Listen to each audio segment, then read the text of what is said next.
very happy today to welcome back Carrie Pack to the podcast.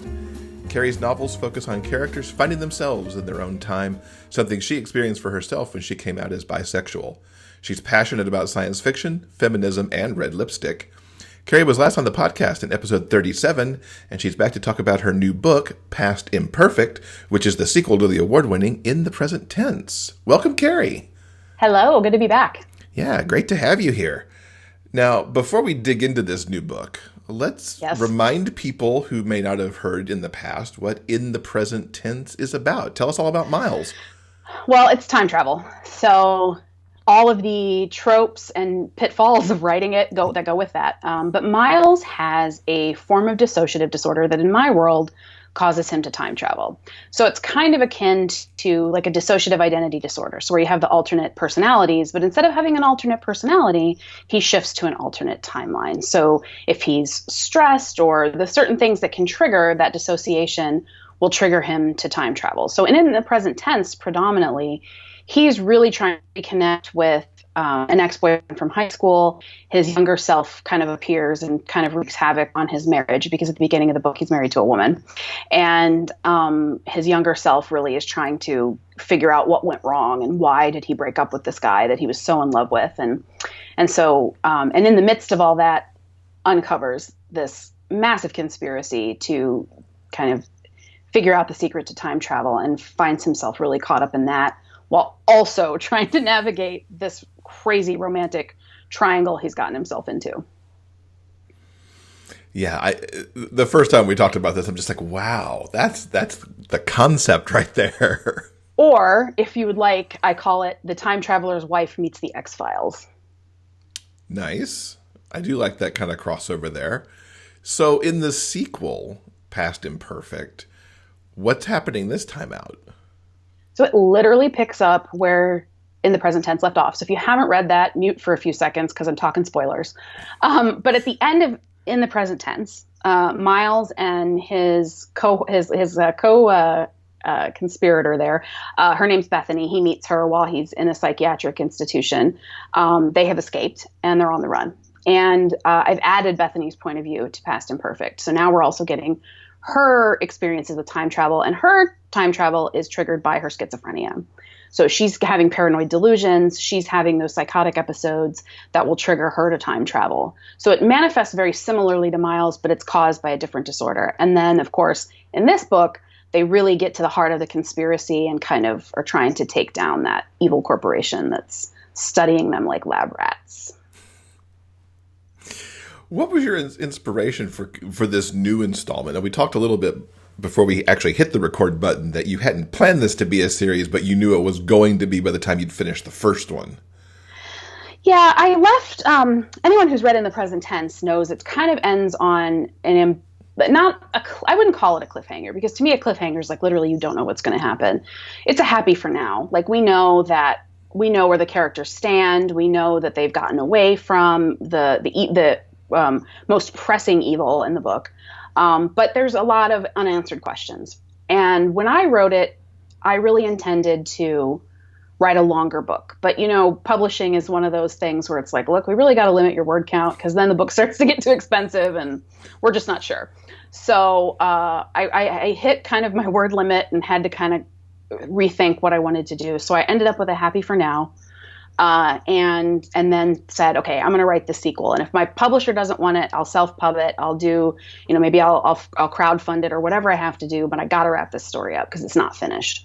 But yes, when I initially sat down to write In the Present Tense, I wanted it to be one complete story. So it really you could start reading immediately. The second you finish In the Present Tense, pick up Past Imperfect and be like, wow, this literally picks up within 5 minutes of the end of that other book.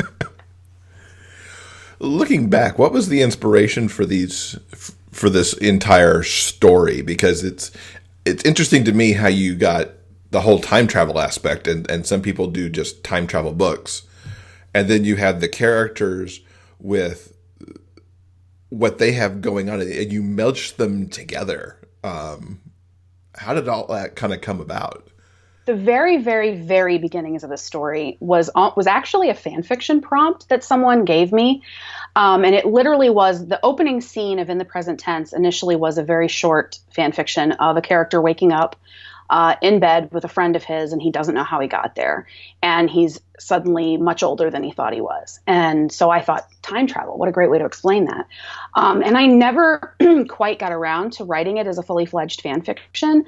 And so I thought, this would make a really great time travel novel. Why is this person time traveling? Why would you wake up in your own body in a different time? And what would cause that to happen? And I will say that the idea for the dissociative disorder came from a friend. That was totally, she said, well, what if they're, what about DID? What about dissociative identity disorder? How maybe that would, kind of create this. And then there's always the question of, is this person time traveling or is it just their mental illness?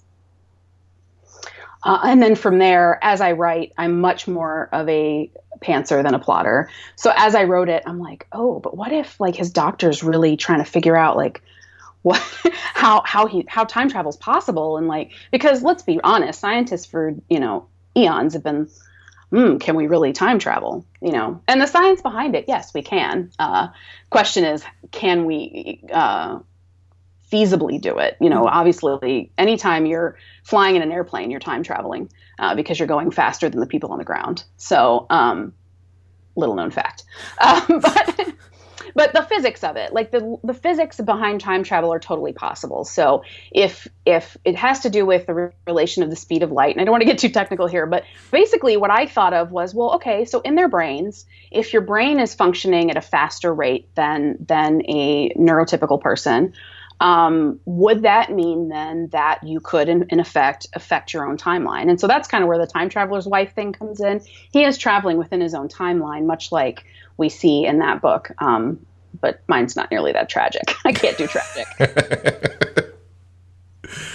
Now, since you are a pantser, do you eventually, in your revisions, have to resolve all the science that you have going on, or do you just make the science like consistent in your own world? Yes. Well, what's funny? Pantsing is weird because I do plot a little ahead. It's not like I completely sit down and go, I don't know what's going to happen with these people. I do kind of know, but I don't sit down with a full outline. So I kind of know what's going to happen a few days out or a few chapters out, but beyond that, I don't really and so it does require me to go back and fix a lot. And I had a really serendipitous moment writing Past Imperfect. This is the great thing about time travel. So there's a scene in the present tense where I create what is a potential minor plot hole. A character kind of says, oh, I find this item in my room 3 days from now. Well, at the end of the book, she can't possibly be in her room 3 days from then because they're gone. And I explain it by time travel, and she's totally lying to the guy. So I rewrote the scene from her point of view in Past Imperfect. And so now I fixed my plot hole, but not only that, it helped the plot in Past Imperfect by creating a way for her to be able to time travel back and talk to him about something that she needed him to know. So does the brain figure that? That's another question, I guess, for another time. But like, does your brain figure that out for you? Does it know? It's like, I got this. We're gonna figure this out, because that's how it felt. And I'm like messaging everyone I know, going, oh my God, I figured this out. But yeah, so it very much, when you're pantsing, like I would highly recommend not pantsing 2 time travel novels with nonlinear timelines. Like, don't let me do it. Somebody message me and be like, never do this again. Because it causes so much of that you do have to go back and fix. So there's a lot at the editing stage. I was in the last version of Past Imperfect and found a timeline error. And I just, you freak out because you're like, did I screw up the whole book? Do I need to rewrite this whole thing? But it was fine. It was minor. But still, you always have that. If you're not, I figure out my timeline after the fact. Something's wrong with me. No, I wouldn't.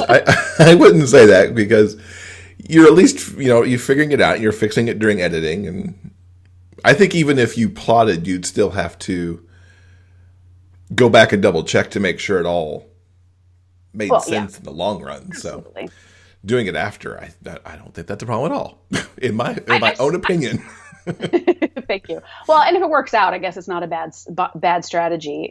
But I just so admire people that can sit down and F.T. Lukens is a good friend of mine, writes amazing YA sci-fi and fantasy. She's a plotter, and she will have her note cards and her outlines, and I'm so jealous because I'm like, if I knew where this story was going, it would have been finished 6 months ago. Like, I just jealous. And I think it's impressive that you can pant something this complex, because to me that's my mind's blown, because I don't think I could do that. I'd have to go, this happens, then this happens, because otherwise I'd get to the end and be like, I don't think this is what I meant to do. Well, read it and tell me if it was successful. No, I do feel like I pulled it off. Like, that was the big thing with writing time travel, was I am such a time travel nerd. Like, I don't know if you can see my Mulder and Scully back here, but they're like right there. But I am such a sci-fi time, and especially when it involves time travel, conspiracy, any of that stuff. And to write something with time travel in it was such a daunting challenge to me. I thought, oh, I'm going to screw this up. It's going to be the worst thing anyone's ever read. And just even getting beyond that hurdle and being, no, I can really do this, was big for me. It was huge. So I'm really proud of this series. Awesome. And it is award winning too. So it is. Which is awesome. Congratulations on that. Thank you. I won the Indies Book of the Year in science fiction. I got the bronze medal, so I got third place. But still, that's amazing to me. Like, you enter those awards, and you think, oh, no one's gonna. That's not. I'll just try it. I'll see. And to be a finalist, and then you get the award, and it's mind blowing. So I'll take it. I'll take it every time. And you're putting your sci-fi geekdom and excitement to good use. You started a podcast recently called the Sci Fi podcast. What prompted that launch? Well, we had been a group of author friends of mine, and I, C.B. Lee, F.T. Lukens, and Rachel Davidson Lee, bunch of people that I've been friends with for years. We started this Sci-Fi chat a few years ago because we realized we were all writing these speculative fiction stories that had bisexual characters.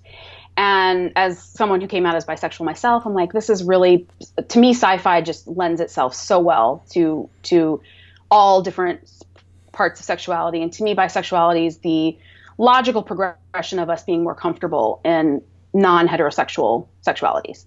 So for me, that was logical. But I kept the name because it rhymes so nicely, and because our dear friend Scott Coatsworth and Angel Martinez, they stole queer sci-fi, so I can't have that. So I stuck with the sci-fi because I'm bisexual. It's predominantly based on my love of sci-fi, but I cover all kinds of speculative fiction. So I've already had fantasy authors on there, some romance with sci-fi element authors. I'm recording some segments today for the second episode, so I'm really going to cover the gamut of speculative fiction, both in books, movies, TV, because that's the stuff I love. So it's going to be all kinds of queer representation, though, not just bisexuality. That's awesome. I mean, we love anytime somebody else comes into the podcast space, especially another author. So very glad to see that there. Who can you share on your upcoming guest list? I just finished a segment literally like 20 minutes before I got on here with you with Julia Ember, who's the author of Seafarer's Kiss and the companion novel to that's coming out, The Navigator's Touch. She's great. We had a great little chat. I'm interviewing Chris Bedell later, who personally not familiar with, but whose upcoming book sounds amazing. And then, of course, my first episode was F.T. Lukens and Taylor Brook. And then I'm hoping I'm going to have Angel Martinez on. Well, actually, no, she's scheduled. And then possibly soon, Michelle Osgood and C.B. Lee are going to also be guests. So it's just a matter of getting that scheduled and getting it on the calendar. But yeah, but it's open. I mean, I don't want to limit it to just authors. I'd love to have, crazy sci-fi fans on, because that's what all of us authors are anyway.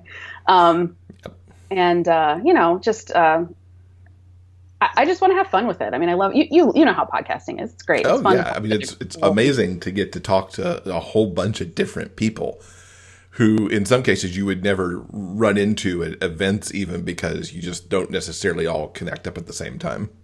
Yeah, it's how we met, right? Yeah, exactly. So what's up next writing wise? Is there more to the time travel series or new stuff coming up? I think I'm done with the time travel. If I ever go back to it, I think I'll do like a little, maybe a bonus kind of novella or free or something, or self-pub. maybe a kind of a backstory on Miles and Adam, who are the main couple, and in the present tense, because I think there's a lot of, cute contemporary young adult romancy kind of thing I could explore there. But I haven't even started that. I am working on a young adult horror, which I'm hoping to. I think I'm going to self-pub it just because it's going to be novella length. So, but it's very paranormally in that a town has children become possessed by Christmas lights. They get kind of Christmas lights. Okay. Yeah, it kind of started from, the little blue LED Christmas lights. They're very sharp, pointed lights. And my husband and I both always say, like, I can't focus on them. The blue light he and I don't see it very well. And it creeps me out a little bit. And so it kind of came from that. So this town also switches to energy efficient lights and it possesses the children. It's really creepy. I don't know if I can read that because Christmas lights are nice and magical. I know. Not at all evil. My hometown has a really great Christmas light festival thing that they do. It runs from like Thanksgiving to the end of January. And I just thought, like, what if that was the thing causing it and it's not going to end until you take down those lights? And so that's what I'm currently working on. And then after that, I've got a couple more YA ideas I think I'm going to dig into. So nice. Very cool. Now, you've come with a giveaway for our listeners. Tell us a little bit about that. So I'm going to be giving away, I've got an ARC of Past Imperfect, which these are hard to come by. But I'll sign it, ship it to somebody. And hopefully they'll get a chance to read this bad boy before it comes out on August 9th. Nice. All right. That's very cool. So anybody who wants that, all they have to do is send an email to giveaway@BigGayFictionPodcast and put the word past into the subject line, and they will be registered to win. And we'll have more details on how they could do that after the interview. That's very cool. Thank you for offering that up. No problem. And what's the best way for listeners to keep up with you and everything you're doing? I'm on Twitter. That's probably the best way. Everybody kind of, it's easy. You get notifications. I'm at Carrie Pack. I'm also at by Sci Fi for the podcast. So that's a great way to keep in touch with me. And, but I check them both. So cool. We'll link up to that. We'll definitely link up to the podcast so people can go find that. And wish you the best of luck with Past Imperfect. Thank you.